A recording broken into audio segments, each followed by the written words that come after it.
6 дугаар сарын 12-ны өдөр 17 цагт Дархан аймгийн Дархан сумын 7 дугаар багаас улсын их хурал орон нутгийн сонгуульд нэр дэвшиж байгаа нэр дэвшигчдийн сонгуулийн сурчлагын нийтлийн арга хэмжээ тус багт боллоо.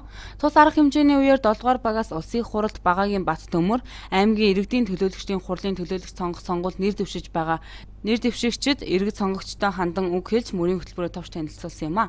Аймгийн иргэдийн төлөөлөгчдийн хурлын төлөөлөгчдийг сонгох сонгуулийн өмнө одоо их үүрэг хариуцлагын өмнө ирлээ гэж хэлэх нь зүйтэй байх. 4 жилд нэг удаа бол Монгол хүн үндсэн хуульд одоо бүрэн эрх налгагдсан сонгогдох эрхээ эдэлдэг байгаа.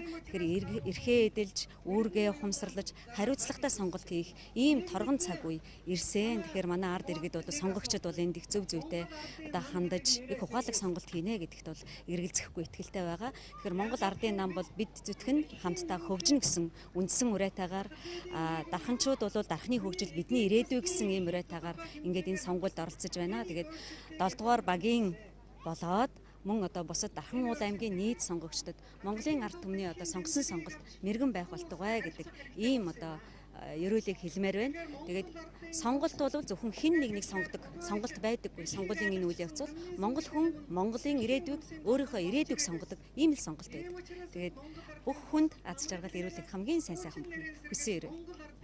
Ингээд нэр дэвшигчид энэ жилийн сонгуул нэр дэвшигчид болоод иргэд сонгогчдын хувьд ихээхэн үүрэг хариуцлага хүлээсэн сонголттой сонгуул болно хэмээн онцолсон юм. Тийм ч учраас иргэд сонгогчдын сонголт мэрэгэн байж сонголт нь зөв оновчтой байгаасаа хэмээн уриалж байлаа. Миний хувьд сонгуулийн сурталчилгаанд өргөнөөр оролцсноо. Энэ тойрогт нэр дэвшиж байгаа багаагийн Бат Төмөр, Сэнт Сүрэн, Янжмаа, Жаргал сайхан гэдэг хүн нэр дэвшиж байгаа. Миний хувьд бол энэ намыг бол дэмжинэ гэж хэлж бодож байна. Багаагийн Бат Төмөр нь маш мундаг эдийн засгийн шинжилгээ ухааны профессор доктор мэргэжилтэй судалсан би.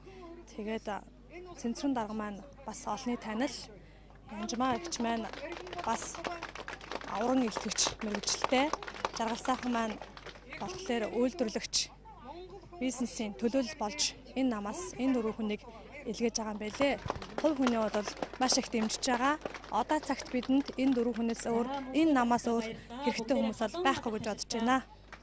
Орон даяар одоо төрийнхээ эрх барих ийм одоо ардын хурал аймгийн эзлийн иргэдийн хурлынхаа төлөөлөгчийг сонгож байгаа төрийнхөө эрхийг барих одоо төрийнхөө түшээдийг ээлжид сонгуулийн хугацаа дуусч дараагийн сонгуульд саналаа өгч байгаа энэ мөчид бид одоо төрийнхөө эрх барих хүмүүсүүдэд ингэж илгээж байгаа томоохон төрч ёсны үйл ажиллагаа явагдаж байна гэж би хувь хүнийхээ хувьд үзэж байгаа. Одоо хурцлт намыг бол би одоо энэ намын Монгол ардын намын энэ хайр ивэлэр одоо би үдээ зэрэгтэй насыг насалж үдээ зэрэгтэй амьдарч ингэж олонтойгоо хөл нийлүүлж, үзэл бодлоо нийлүүлж, эрүүл сарууд инх тунх ингэж амьдарч явна.